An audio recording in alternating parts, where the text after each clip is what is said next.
কাশি আমাদের শরীরের এক ধরনের প্রোটেকশন, যেন ফুসফুসে ধুলো, জীবাণু ও কফ জমে না থাকে। তবে কখনো কাশি ছোটোখাটো সমস্যা ও কখনো বড় রোগের লক্ষণ হতে পারে। এখন কাশির জন্য কী ওষুধ খাবেন সেটা জানার আগে আপনাকে অবশ্যই কাশির ধরন সম্পর্কে জানতে হবে। তাহলে আসুন কাশির ধরন সম্পর্কে জেনে নিই। অ্যাকর্ডিং টু ক্যারেক্টার আমরা বলে থাকি শুকনো কাশি বা ড্রাই কাপ এবং ভারী কাশি বা প্রোডাক্টিভ কাপ, যেখানে কাশির সাথে মিউকাস বা পিস্তিল জাতীয় পদার্থ বের হয়।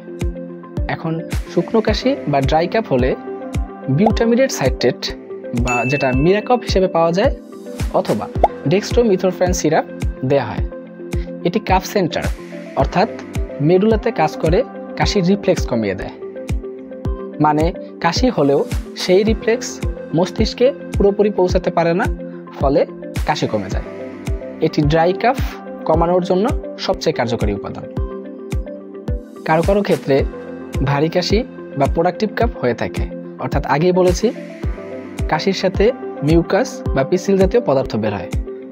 সেক্ষেত্রে অ্যাসিটাইল সিস্টিন দেওয়া হয়।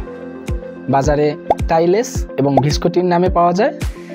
এটি কফ পাতলা করে সহজে বের হতে সাহায্য করে।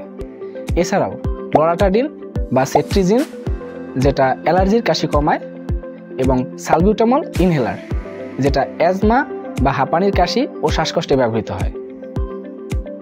তবে দীর্ঘস্থায়ী ও জটিল কাশি হলে টিবি, নিউমোনিয়া, অ্যাজমা এবং লাং ক্যান্সারের মতো সমস্যা আছে কিনা তা বোঝার জন্য কিছু পরীক্ষা করা হয়, যেমন একটা বুকের এক্সরে, একটা স্পুটাম টেস্ট, একটা স্পাইরোমেট্রি এবং একটা সিবিসি, এবং কিছু কিছু ক্ষেত্রে সন্দেহজনক হলে CT scan of the chest করা হয়।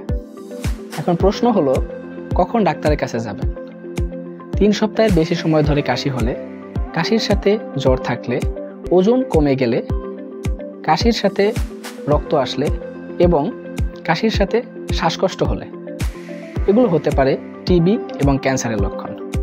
তাই কাশি হলে কারণটা জানা অবশ্যই জরুরি। সাধারণ কাশি কয়েকদিনেই সেরে যায়, তাই দীর্ঘস্থায়ী এবং জটিল কাশি হলে নিজে নিজে ওষুধ না খেয়ে ডাক্তারের পরামর্শ নিন। এই ছিল আজকের আলোচনা। আবার দেখা হবে নতুন কোনো ভিডিওতে। Until then, stay safe, stay healthy.